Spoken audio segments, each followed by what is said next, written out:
Savigny-sur-Orge, dans la banlieue de Paris. Un bâtiment de la protection judiciaire de la jeunesse accueille un centre d'exposition.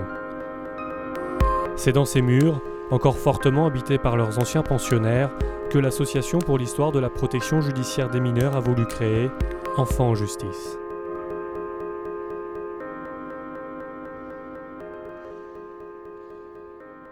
Nous sommes ici devant ce qui fut le centre d'observation de l'éducation surveillée de 1945 jusqu'aux alentours de 1975.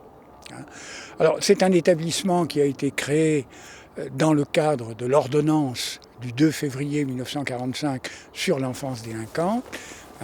Et cette institution correspondait à un des objectifs de cette ordonnance, c'est-à-dire l'importance de faire l'observation du mineur délinquant avant que le juge des enfants prenne une décision à son égard.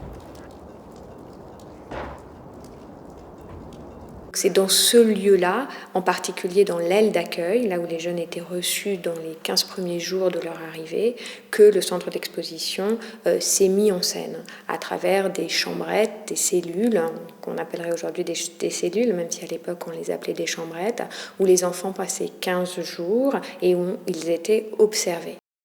En 1945, le but de cette observation est d'aider le juge à prendre une décision. Retour dans la famille, placement dans une institution ou un centre de l'éducation surveillée. Pour faire ce choix, le jeune est examiné. On observait 24 heures sur 24, en fait, tous ces faits et gestes. Et un des moyens trouvés par les médecins psychiatres et psychologues de l'époque, c'était d'utiliser un vieil exercice qu'ils avaient déjà fait pendant toute leur école primaire, qui était la rédaction.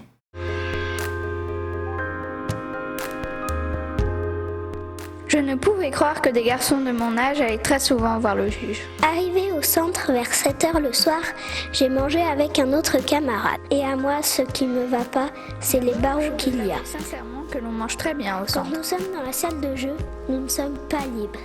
Il y a toujours des barreaux aux fenêtres. On ne peut pas sortir dehors. La porte est fermée à clé. L'enfance irrégulière, c'est aussi l'histoire de sa prise en charge par la société. Prise en charge qui a commencé il y a seulement 2 siècles. Il y avait la petite Roquette, la prison, il y avait la colonie pénitentiaire ou le placement en famille rurale par des sociétés patronage. Ensuite, à l'époque, il n'y avait pas d'éducateur, il n'y avait pas de juge des enfants, il n'y avait pas d'assistante sociale. Et c'est tous ces professionnels spécialisés pour l'enfance qui petit à petit sont intervenus. Une institution pour l'enfance pouvait recevoir jusqu'à 400, 500 jeunes ensemble dans une même institution. Aujourd'hui, on est revenu sur cette idée-là. C'est des petits effectifs, on pense beaucoup plus des petits foyers pour des petits groupes. À l'entre-deux-guerres, les conditions de vie dans les colonies agricoles pénitentiaires sont dénoncées. Cette crise des bagnes d'enfants prend une ampleur nationale avec la révolte de Belle-Île-en-Mer. Et le tout entraîne les gouvernements de l'époque à prendre des mesures timides, mais des mesures tout de même pour fermer certaines institutions et entamer de timides réformes dans les institutions que l'on conserve. Depuis quelques années, le nombre des enfants condamnés s'est aggravé du fait de l'occupation dans des proportions effarantes. Mais cette porte ne mènera plus à des prisons. Le bagne d'enfants est mort. La véritable réforme n'interviendra qu'après la Seconde Guerre mondiale. On ne parle plus de châtiment, mais de rééducation. C'est justement l'époque où François Truffaut est pris en charge par l'éducation surveillée. 10 ans plus tard, en 1959, il réalise les 400 coups. L'éducation, l'instruction, on essaie de... Clin d'œil de l'histoire, il demande à les filmer à Savigny, mais l'autorisation lui est refusée.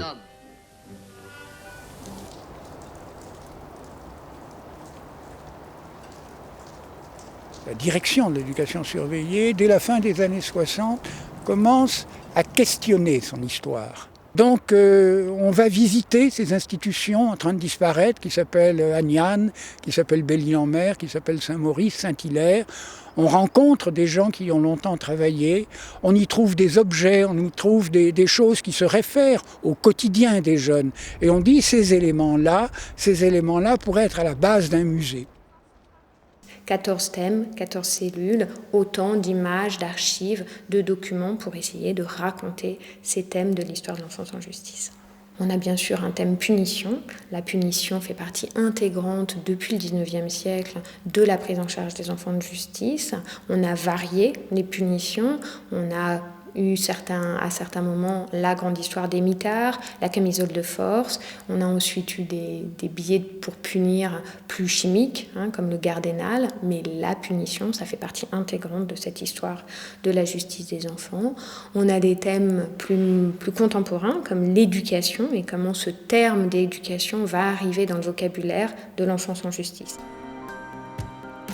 3 mois, une peine. Et les non-discernants, ils sont envoyés là pour être redressés. Donc c'est jusqu'à majorité. À l'époque, on est majeur pénal à 16 ans. Donc après 16 ans, on est jugé comme un majeur. On peut écrire l'ordonnance de 45 parce qu'on sort du traumatisme de la Seconde Guerre mondiale, parce qu'on a besoin des jeunes pour reconstruire la France.